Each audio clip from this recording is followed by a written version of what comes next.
बुद्धिमतां वरिष्ठं वातात्मजं वानरयूथमुख्यं श्रीरामदूतं शरणं प्रपद्ये।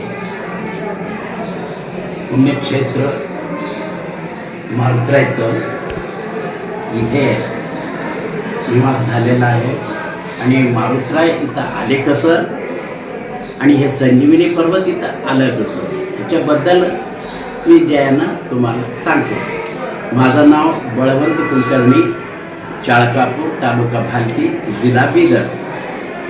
तर इथे रामायणच्या वेळेस राम वनवासामध्ये निघाले चित्रकूटला आले, चित्रकूटहून दंडकारण्य म्हणून इथं पंचवटीला आले। पंचवटीमध्ये ज्यावेळेस सीताचं हरण झालं, रावणाला की रावण येऊन तिथून सीताचं हरण करून निघून गेला, त्यावेळेस त्यानं जाताना ह्याच मार्गाने गेलेलं आहे। म्हणजे गुगलमध्ये तुम्ही सर्च केलात तर तुम्हाला मिळेल काय आहे म्हटलं तर आपलं राम कसं कोणत्या ह्याच्यानं गेलेले आहेत, म्हणजे आमच्या बिदर जिल्ह्यामधूनच गेले असं म्हणून स्थळ गेलेलं आहे। ते तुम्ही गुगलमध्ये मिळू शकता, ते पाहून घ्या। तिथून हे गेल्यावर हे घोर अरण्य होतं, हे आहे ना चाळकापूर घोर अरण्य। चाळिका देवी वास होती इथं, चाळिका देवी, चाळकासूर, दैत्य। आता तो दैत्य म्हटलं तर दैत्यच, म्हणजे जसं रावण आहे तसं त्यानं, आणि मंडोदरी जसं आहे तसं महान पतिव्रता चाळिका देवी।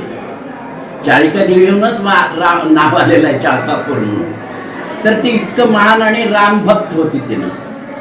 तर असं तिनं इथे असताना हे क्रूरी माणूस लक्ष्मण आणि हिने दोघं आले।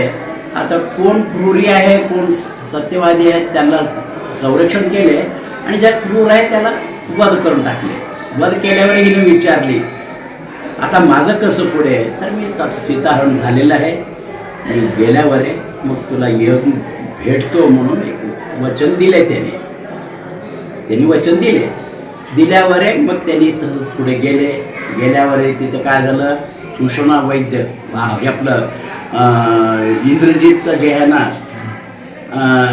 युद्ध सुरू झालं, कोणाचं, लक्ष्मणाचं, त्यानं इंद्रजित त्याची शक्ती जी आहे ना त्याच्यावर एक प्रयोग केला की छाती फुटलं, खाली पडल्यावर राम त्याला भयंकर दुःख करून घेऊन आले।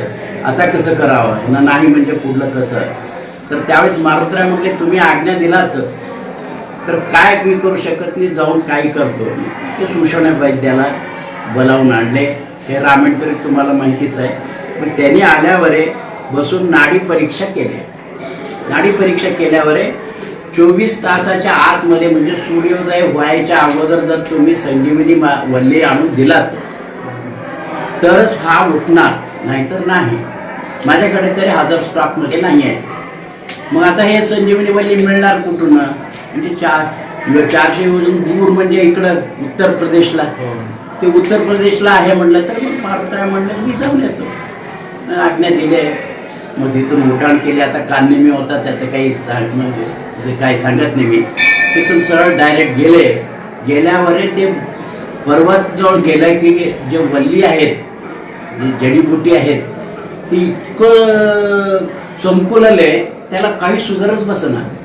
आणि मारुतरायला एकदम हे होऊन बसले, थांबले, स्तब्ध होऊन थांबले। आता काय करू, मग त्याने रामानं त्यांना प्रेरणा दिली की मग त्यांना विवेक बुद्धीनं प्रेरणा दिल्यावर मग त्यांनी काय केले, पूर्ण हातच घालून पूर्ण पहाडच उचलले। आता एकाचं कुठलं तरी पीस घेऊन गेलो, मग इथं आल्यावर हे नाही आहे म्हटलं तर मग, आणि हे नाही म्हटलं तर मग परत वापस जावं।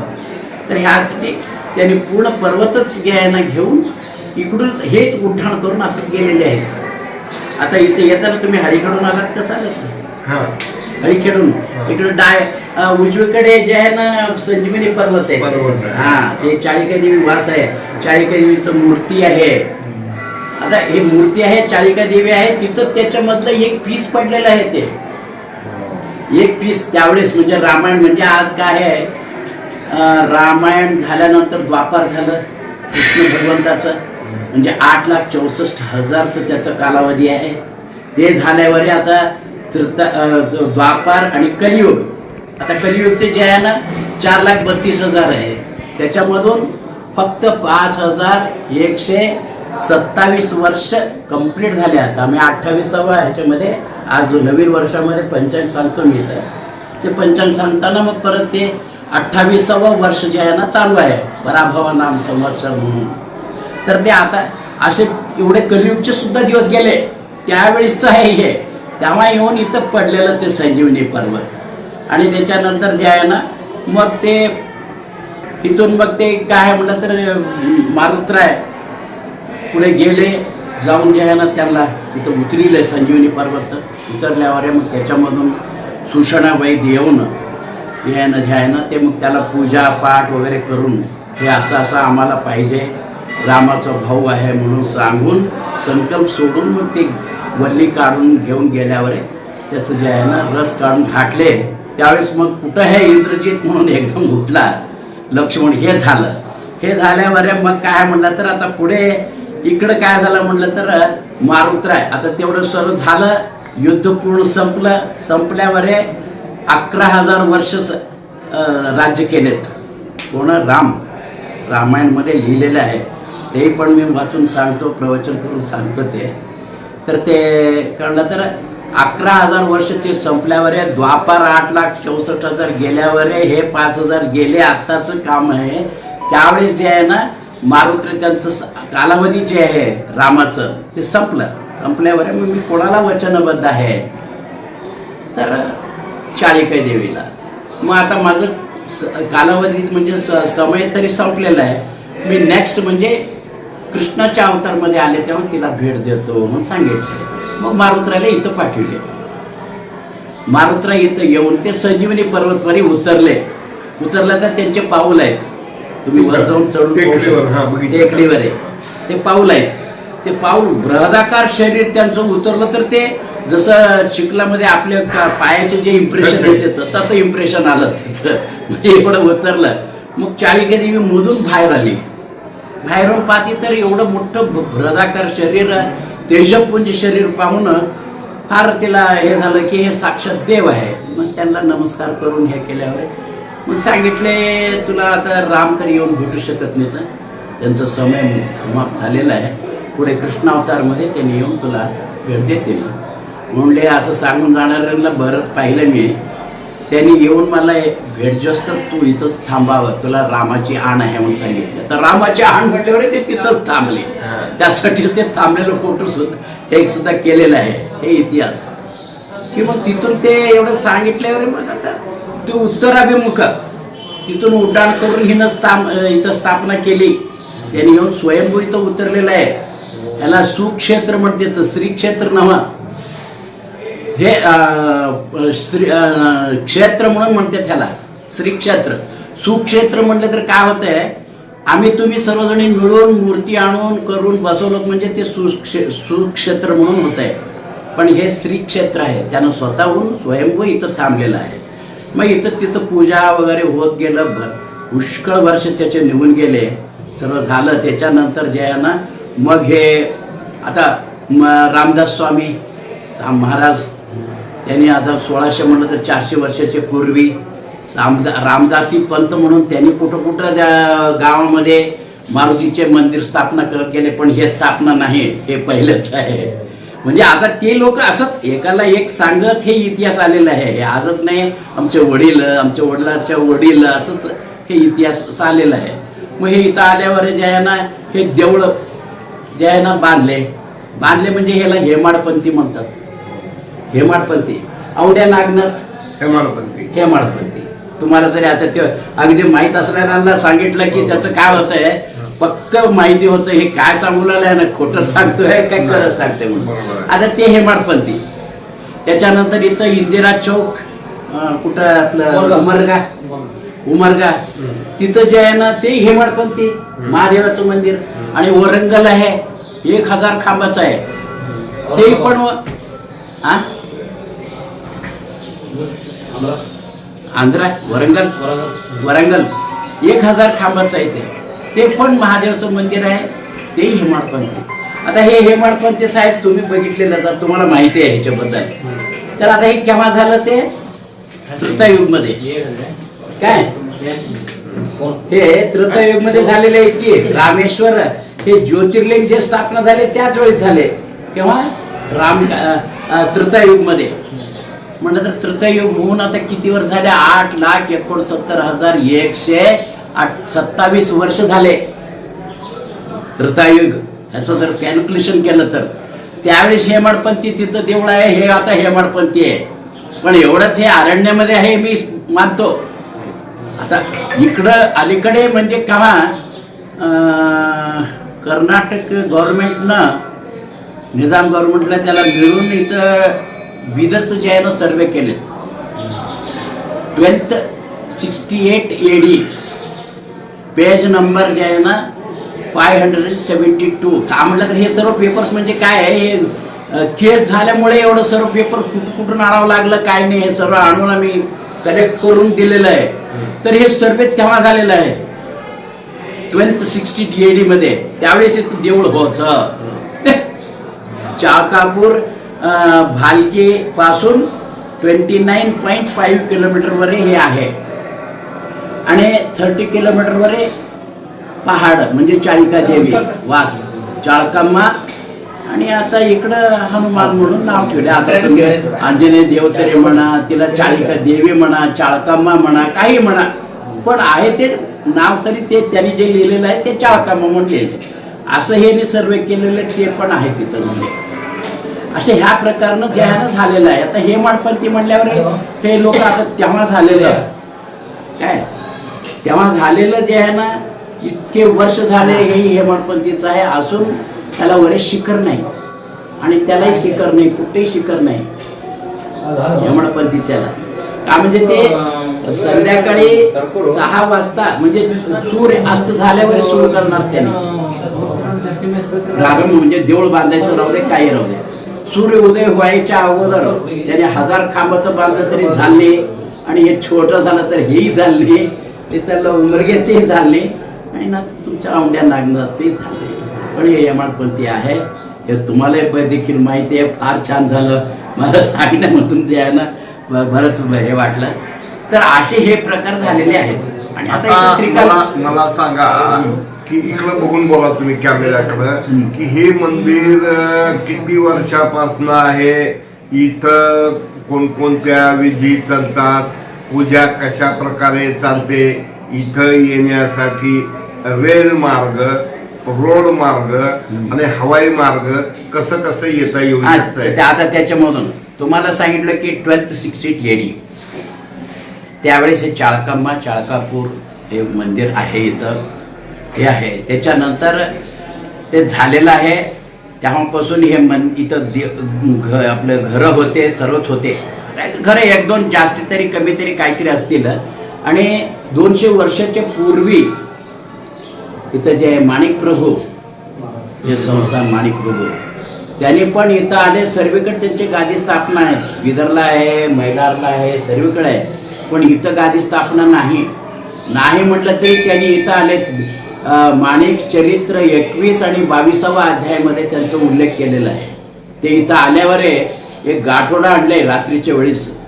त्यांचं त्या आमच्या मारुतीचं फोटो आहे तिथं, तुम्ही जर जाऊन बघितलात म्हटलं तर ते काय झालं म्हटलं तर आणून गाठोडं पूर्ण त्यांच्या टाळक्यावर ठेवले.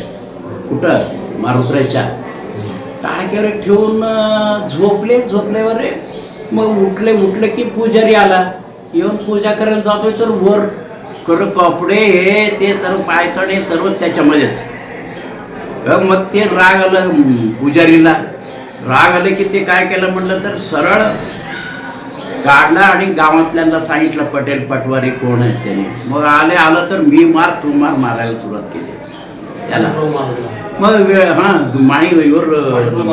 माणिक प्रभू महाराजांनाच मारल्यावर मग ते पुजारी आतमध्ये गेलं तर गेलं. त्यांना काय म्हटलं अर मारू नका म्हणून सांगितलं. का म्हणजे अंगावर वळ येवलेले म्हणून सांगितलं. मारुतीच्या अंगावर वळ येवलेले म्हणल्यावर मग सर्वजण ही जाऊन बघितले.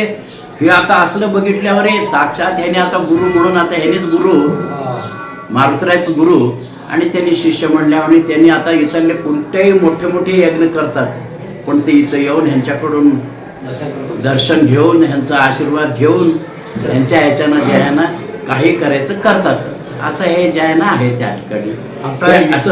इथं- आणि इथं त्रिकाल पूजा सकाळी काकड आरती आणि त्यावेळेस बाल्यावस्था मारुतीचं तिथून 12 साडेबारा वाजता जे आहे ना यौवन अवस्था त्यावेळेस पूर्ण अलंकार पूजा म्हणजे गंध पूजा कुंकुम पूजा आणि अभिषेक आणि पानाची पूजा.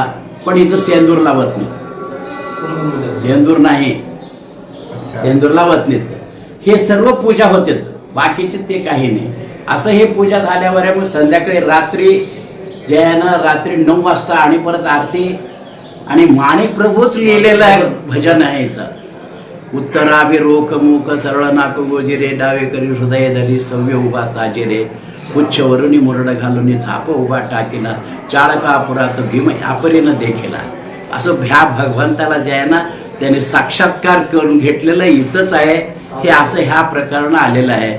आता हे आहे भालकीहून टेलेंट, इकडं हुमनाबादहून टेलेंट, इकडं बीदरहून म्हणा म्हणजे हे सेंटर भाग मधून आहे. बीदरहून 31 किलोमीटर म्हणजे हळीखेड यावं, हळीखेड बी तिथून इकडे यायला सोय आहे. म्हणजे तुम्हाला एक 5-6 किलोमीटरचं दरवे हे आहे. तासाला एक तुम्हाला बस आहेत हळीखेड आणि भालकी, तिथून तुम्ही इकडे यायला बसेस वगैरे आहेत, सर्व सुविधा आहे. तासाला एकदा इकडे येऊ शकता. इकडं भालकीहून येऊ शकता, इकडं हुमनाबाद होणे हळीखेड येऊन हळीखेडून इकडे यायला येते आणि बीदरहून इकडं हळीखेड येऊन हळीखेडून इकडे यायला येते. आणि ह्याच्यानंतरही आम्ही आता खटक चिंचोळी आणि बीदर म्हणून एक घालावं असं म्हणजे आता बसव कल्याण म्हणून घातले तर ते एक बस जरी केलं तर इथून चिंचोळी खटक चिंचोळीहून तुम्ही इकडे येऊ शकता आणि बीदरहून इकडे येऊ शकता. असे जे आहे ना हे प्रकार आहे इथं. आता या ठिकाणी जे वेगवेगळे हे बांधलेले आहेत विश्राम भवन, लोकांना राहायला यात्री निवास, तर ह्याचं व्यवस्थापन कोण बघतं? हे सर्व सरकारच पाहत आहे. अच्छा. आता ह्याचं काय ऍडमिनिस्ट्रेटिव्ह एसीच आहेत. आता वादग्रस्त आहे म्हणून तुम्हाला सांगितलं. आता ते सांगणं काही नाही, आता फार दिवसापासून चाललेलं आहे. पण मारुतीच्या कृपेनं सर्व जिंकतच आलं होतं आणि तेही पूर्ण होणार. आता 37 एकर जमीनही पूर्ण येणारच. आता मंदिर तरी झालेलंच आहे. उत्सव कधी कधी असतात. उत्सव जे आहे ना चैत्र शुद्ध पौर्णिमा. आता हे जे आहे ना हे प्रतिपदा चैत्र शुद्ध प्रतिपदा झालं हे म्हणजे नवीन वर्ष चालू. तिथून रामनवमी 26ला श्रीरामनवमीचा इथं उत्सव होत आहे. अच्छा. इथं श्रीरामनवमीचे जन्म वगैरे ते घालून कालानुकाल पूर्वीपासून करत आले. त्यात आमच्या वडिलापासून त्याच्या अगोदरपासूनच आम्ही लहानपणी आता पाहतच मला 76 चालू आहे. 76 तेव्हापासूनही आम्ही पाहत येवलेलो ते पूजा पहाट वगैरे सर्व चालायचं. आणि ह्याच्यानंतर इथले कार्यक्रम चैत्र शुद्ध पौर्णिमा, चैत्र शुद्ध पौर्णिमेला जन्म मारुतीचं ते एक जत्रा होते. आणि ते जत्रा झाल्यावर मग अमावस्या ह्याचं आपलं दीपावली त्यावेळेस जे आहे ना एक अमावस्या होते. दुसऱ्या दिवशी हे म्हणते की कार्तिक शुद्ध पाडवा, कार्तिक शुद्ध प्रतिपदा म्हणून इथं झेंडावंदन म्हणून झेंडावंदन वगैरे होत आहे. बरेच लोक येतात, हजारो लोक लाखो लोक इथे येते, दर्शन घेते जाते. आणि त्यांचे जे इच्छा आहे ते इच्छाचे जर नारळ सुद्धा इथं बांधले जाते. बांधून त्यांची इच्छा पूर्ण झाली की मग ते नारळ कोडून त्यांचं पूजा पाठ करून जातात. आणि दुसरं काय होतंय म्हटलं तर इथं आषाढ मध्ये सप्ताह टाळ सप्ताह म्हणून एक करतो आम्ही. त्याच्या तिथूनच सुरू झालेलं आहे आमचं भांडण. म्हणजे ते उत्सव मूर्ती मागितलं तर देणं गेले. माझं स्वतःच एक मंदिर म्हणून बसले गावाच्या लोकांना, तेव्हापासून हे भांडण सुरू झालं. म्हणून नाहीतर आम्ही तेही करत नव्हतो आणि इतर हे करत नव्हतं, येत नव्हतं. पण तेव्हापासून टाळ सप्ताह म्हणून 7 दिवस होत आहे. आणि नंतर श्रावण मास कृष्ण जन्म जे आहे त्याच्या दुसऱ्या दिवशीपासून सततधार अभिषेक म्हणून इथले आमचे हेड्डा म्हणून आहेत. हेड्डा त्यांनी जवळपास 5-6 लाख रुपये खर्च करून 11-12 ब्राह्मणांना आणून होम हवन वगैरे आज काहीतरी 15-16 वर्षापासून करून ते चालू आहे. व्यवस्थित त्यावेळेस प्रसाद वगैरे आता मिळत परवा 4 दिवसापूर्वी आमचे मित्र पत्रकार प्राध्यापक आणि एक MSCB मध्ये होळीकर त्यांचा परवा अभिषेक झाला 3 दिवसाचा. तर त्याची पद्धत काय आणि काय करावं लागतं? नाही म्हणजे त्यांनी सांगितले आता ते अभिषेक जे आहे ना महारुद्र म्हणून करविले म्हणून जवळपास 21 ब्राह्मणांना सांगणं पडलं ते. 21 ब्राह्मण का म्हटलं तर ते इथं अभिषेक महारुद्र म्हणलं तर ते दररोज व्हावं लागते. 3 दिवसामध्ये होते ते पूर्ण कंप्लीट. तेवढं करून त्याचं होम हवन सर्व करून ठेवले. आणि दुसरं काय हे होळीकर जे म्हणलं ना त्यांच्या खानदानमध्ये हनुमंतराव म्हणून होते की ते हनुमंतराव म्हणजे त्यावेळेस काय झालं आमचे वडील सांगत होते. नंतर त्यांनी मला एक पुस्तक दिल्यावर हनुमंतराव हो म्हणजे हे आमच्याच खानदानचे हो म्हणले. मग ते सर्व इतिहास लिहून मला सांगू नये काय आमचे वडील सांगितले होते. हनुमंतराव ज्यावेळेस जन्म होणार त्यांचं गर्भामध्ये जे होते त्यावेळेस इथं आलेत. म्हणजे त्यांची आई येऊन मला वाटतं 11-12 महिन्यापर्यंत वाट बघितली तिथं. डिलिव्हरी झाली म्हणजे असं 150-200 वर्षाच्या पूर्वी म्हणलं तर कोण बाळपण करावं काय नाही, काही डॉक्टर नव्हते किंवा हे नव्हतं, सुविधा काही नव्हतं. आता हे होते की नाही की म्हणून पाठवून दिले इथंच. इथं राहून 14 महिने झाल्यावर जन्म झाले त्यांचं. जन्म होऊन इथं मग जन्म इथंच झालं म्हणून हनुमंत म्हणून नाव ठेवलंय त्यांना. ठेवून मग ते नंतर त्यांच्या कारकिर्दीमध्ये 200-250 काय किती केले ते आता मी अंदाजच सांगलो. आता ते 200 झाले का 200 एकर घेतले का 250 केले सर्व एवढं करून त्यांनी तिथं करून ठेवले. म्हणजे इथूनच ते गेलेलं. आता बघा होळीकरचं कुलदैवत आमचे पत्रकार मिरजकर म्हणून आहे अभय कुलदैवत आहे. अनेक लोकांचं कुलदैवत आहे. तर मला कुलकर्णी साहेब सांगा की या चालकापूरचं वैशिष्ट्य काय आणि लोकांना म्हणजे असे जसं हे चमत्कार तुम्ही हनुमंतरावचा सांगितला असे लोक काही सांगतात का? नाही असंच. आता त्याच्यामधून आणि मी एक चमत्कार सांगतो. आता आमचे जे हेड्डा आहेत हेड्डा मदन गोपाल हेड्डा तुम्हाला इतकं वंडर वाटलं. हे ते सत्यनारायण हेडाचे मुलगा आज काहीतरी 16-20 वर्षाच्या पूर्वी लहान मुलगा होता तो. तर त्याच्या डोळ्यातून पेपर येत होतं कलर पेपर. 10 मिनिटं झालं तरी एवढं पेपर यावं. इकडं बसवेश्वर हॉस्पिटल वगैरे गुलबर्गा वगैरे सर्व होऊन इकडे गेले. कुठं LV प्रसाद बंजारा हिल्स ते जे तज्ञ आहे ना डोळ्याचं. मग आता तिथं त्याच्याकडे गेल्यावर त्यांना म्हणला ही काय आहे म्हणलं तर 10 मिनिट झालं की कुडकुड म्हणून पेपर आला. 2 वेळेस आल्यावर बघितला त्यानं ये मेरे ऑइंटमेंट और टैबलेट से कुछ नहीं होता, इसके मैं पेपर मिल समझूं या पेपर फैक्ट्री समझूं म्हणला. हे क्या है आप कहीं भी भगवान के पास चले जाइए. मग त्यांची आजी 105 वर्षाची. म्हणजे आता नवीन सांगू राहिलो बरं, जुनं सांगितलं तर कुठलं तरी म्हणून असं होत आहे. आता तुम्ही सत्यात त्यांना विचारू शकतात म्हणले. तर ते आजी काय म्हणले अरे चाळकापूरनाथ जा काय आव रे म्हणून सांगितले. म्हणजे मदन गोपाल हेडा नातूला. मग ते इथं आल्यावर इथं पुष्करणी म्हणून आहे. या पुष्करणीमध्ये स्नान करून वल्यानं इथं कटांजनच्या आतमध्ये नाही, कोणालाही प्रवेश नाही. तर तिथं बसून अभिषेक सर्व झालं. 12-12:30 आरती झाल्यावर मदन गोपाल हेड्डा आलं की तीर्थदेव साहेब म्हणले महाराज तीर्थदेव म्हणलं. तीर्थ घेतले, तीर्थ लावले, फॅक्टरी बंद. आता सध्या आहे ते तो मुलगाही पण आहे. आता त्याचं पुढे लग्न झालं, मुलं बाळ आहेत. म्हणजे हे असं झालेलं आहे. आणि दुसरं काय झालं आपलं ह्याच्यामध्ये पस्तकॉम काशिम रिजवी म्हणून जे झालं की त्याला छोटा सोलापूर म्हणून नाव आहे. नळदूर पर्यंत हैदराबाद कर्नाटक म्हणून हैदराबाद ह्याच होतं की नळदूरहून इकडं आम्ही ह्याच्यामध्ये निजामच्या ह्याच्यामध्ये. पण तिथं 47 मध्ये आम्हाला आझादी मिळालं म्हणून इथं आम्हाला आझादी नव्हतं. तर ते इथं आल्यावर काय झालं म्हटलं तर मग ह्याला छोटा सोलापूर म्हणून नाव आलं ह्याला. तर कोणी मुसलमान इथं आलं तर कोणाचं चाललं नाही. मारुतराय इकडून लूट करावं विध्वंस करावं म्हणूनही आले.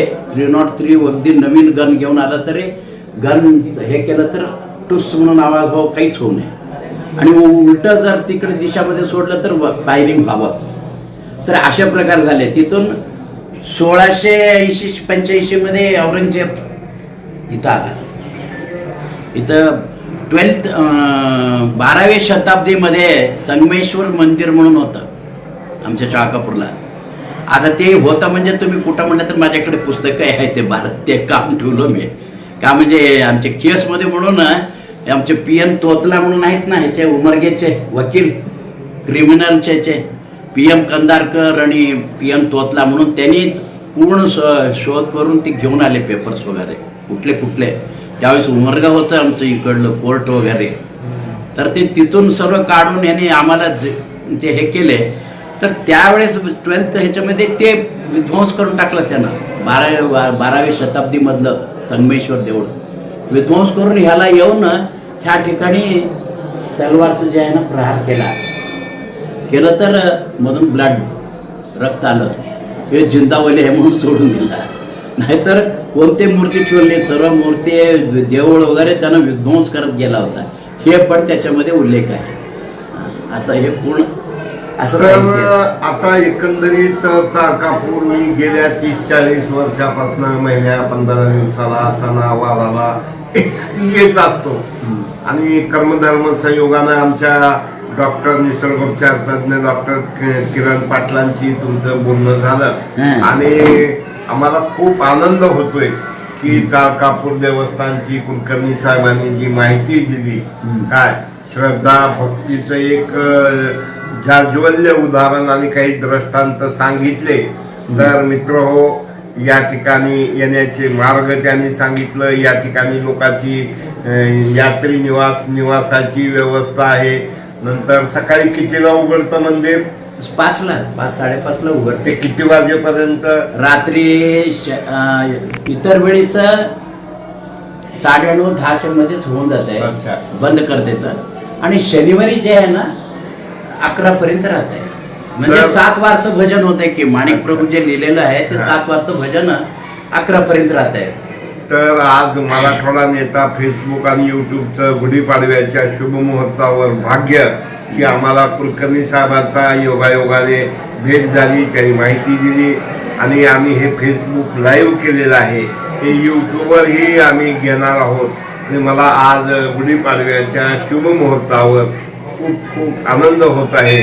आज योगायोगानं हा दृष्टांतच घडला आणि तुम्ही माहिती दिला त्याबद्दल योगच आहे. आणि मी तुमचं मनपूर्वक मराठवाडा नेता फेसबुक, युट्यूब आणि दैनिकाच्या वतीनं आभार मानतो आणि धन्यवाद. नमस्कार.